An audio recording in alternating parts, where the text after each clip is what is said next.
Let's just jump right into it and turn to our first topic here. And we want to return to the issue of Texas, which is right at the center of U.S. politics now, as there's an ongoing, roiling debate over border policy and I think everything that is underneath that. But of course, there's a lot of history and a lot of roots to all these things and a lot of future repercussions from that history and our contemporary reality. And to discuss all of that and more, we are honored to be joined here by Dr. Gerald Horne, who's a professor of history and African American studies at the University of Houston and the author, among other things, of The Counter-Revolution of 1836, Texas Slavery and Jim Crow and the Roots of US Fascism. Dr. Horne, thank you so much for being back with us. Thank you for inviting me. Well, happy to have you here. Texas, you know, Martin Dies, one of the early heads of the House Un-American Activities Committee, George W. Bush, Abbott, Nelson Bunker Hunt, who is a big funder of the John Birch Society. I mean, it seems wherever you look, Texas is a cradle of a lot of a reactionary American history. Why do you think that is? What's behind that, Dr. Horne?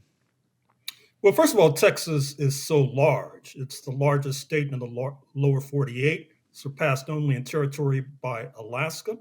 Texas also was an independent country from 1836 to 1845. Recall that it seceded from Mexico in 1836, not least because Mexico had moved under a president of African descent, speaking of Vicente Guerrero, to abolish enslavement. The settlers, led by Sam Houston, Stephen F. Austin, and others who ostentatiously affixed their names to leading cities, weren't having that. They seceded. But alas, they could not withstand the abolitionist pressure from revolutionary Haiti and their allies in London, and they crawled into the Union by 1845. But then by 1860, 1861, Texas was objecting to the United States, not unlike the grounds on which it is objecting today. What I mean is that Texas felt the United States in 1860, 1861 could not prevent their labor force, speaking of enslaved Africans, from fleeing south of the border. Thousands upon thousands. Many of us know about following the North Star to abolition in Canada. But of course, there was a path to abolition in Mexico as well. And so because of that, Texas was a leader in the so-called Confederate States of America, which waged war on the United States in order to ensure that Africans would be enslaved forevermore, and were defeated. However, now, fast forward to 2024, you see that Texas is objecting once again to a question of labor. That is to say, they're saying that the United States is not able to prevent labor from south of the border, particularly Mexican labor, from coming into the United States of America. And they see that as a reason for friction and conflict. And therefore, if you go to Eagle Pass, Texas, abutting the border with Mexico, you'll find not only conflicts, dangerous conflicts between the U.S. Border Patrol and armed official Texans, not to mention unofficial armed Texans, including right-wing truckers, the so-called Army of God. The state of Idaho, a red state in good standing, has sent its officials to the border as well. So it's a very inflamed situation that we must pay attention to. Dr. Horne, I really appreciate that you're framing it around that, because, you know, when we talk about the anti-immigrant movement in the US, the far right movement in the US, I mean, the various militias that make it up, the way it grew under Donald Trump and was empowered under Donald Trump, and the fact that you've repeatedly had even US Homeland Security say over and over again that actually the biggest threat domestically in the US is in fact the armed far right, whether it's lone wolves or whatever they call them, or these more organized forces. When we see what's happening right now in Texas, how does that feed into that growing movement? I mean, you also have this happening in a presidential election year when Donald Trump, you know, just like last time around, he seeks to gain attention and support and to rile up his base using this sort of anti-immigrant racist hate speech that, you know, that's very much, I think, attached or in line with the sort of sentiment we see rising in Texas. I guess I just said a lot there, but can you just unpack what this means about the empowerment of the far right? I was surprised to see that not get the attention it deserved as this Texas standoff has played out. Well, recall that it was just a few years ago that in El Paso, Texas, which by some estimates has the largest predominantly Mexican American majority city in the United States of America, that you had an armed right winger who came to Walmart and began shooting people down like they were dogs. He was, of course, inflamed by this idea that supposedly people from south of the border were streaming into Texas. That was a reason that led, he said, to his armed, one man armed uprising. But then again, I must focus attention on these right wing truckers who have an inglorious history.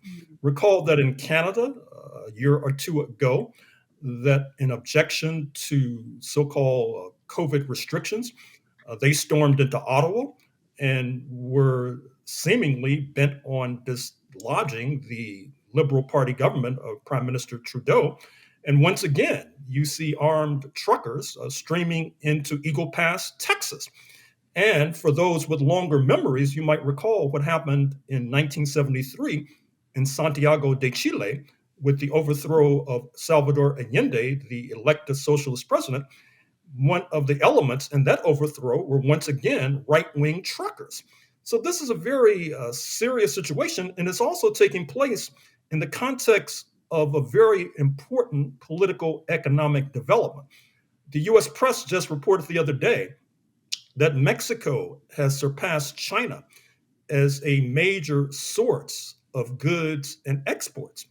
That is to say, that there is an increasing integration of the economies of the United States and Mexico, which should not be surprising for those of us who followed the trajectory of NAFTA, the North American Free Trade Agreement. And so, as a result of that, you see laborers flocking to the border, not only from Mexico, but from Central America, in fact, from all over the world. 60 Minutes did a piece the other day talking about labor from Africa and Asia flocking to the Texas-Mexico border.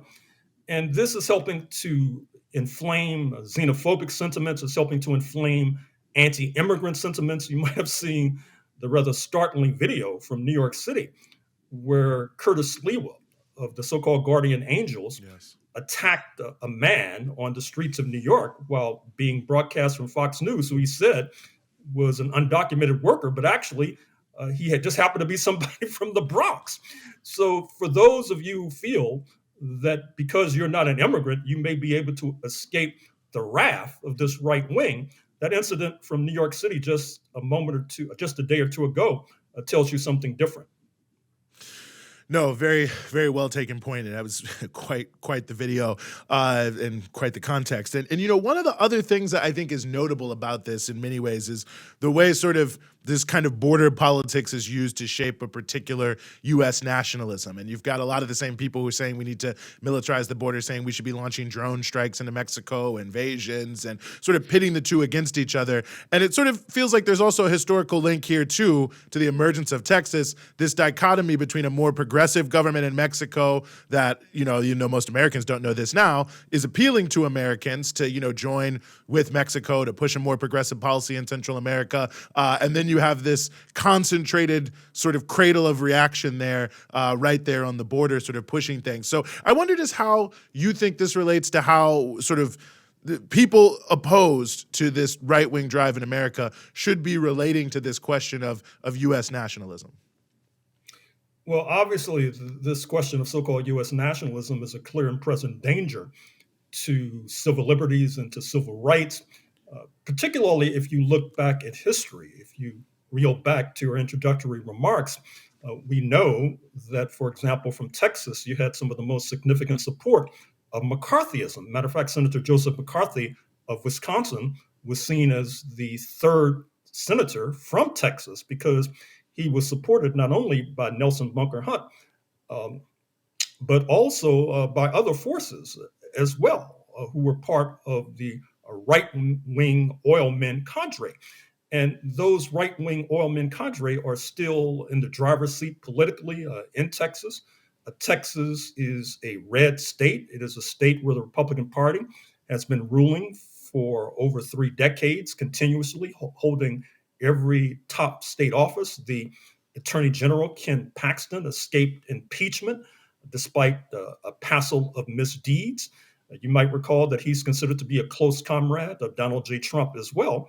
And so I think that for those in your audience who are concerned about the trajectory of the United States of America and concerned about the growth of the right wing, you certainly should focus your attention on Texas, because if you look at what happened on January 6, 2021, you'll find that a disproportionate percentage of the insurrectionists actually came from Texas, even though they had further travel, say, than Virginians or Marylanders, et cetera. So this is a very dangerous state that I'm speaking about, and we need to focus on it. So what's the answer here? I mean, obviously there's not enough time to really get into how we fix it, but we can at least start. And I also want to add that, I know Texas is seen as this far right place, but it's also not a very democratic place. And I don't mean big D Democrat, I mean small D Democratic place. Like there's all these voter suppression laws in Texas. There's a system built in that almost guarantees you're going to have Republicans be in charge forever. So I'm just curious if you could speak to the fact that Texas is really like in the hands of the far right politically. We're not just talking about movements on the ground. We're talking about elected officials. The governor is extremely far right himself. It's a pretty frightening place politically.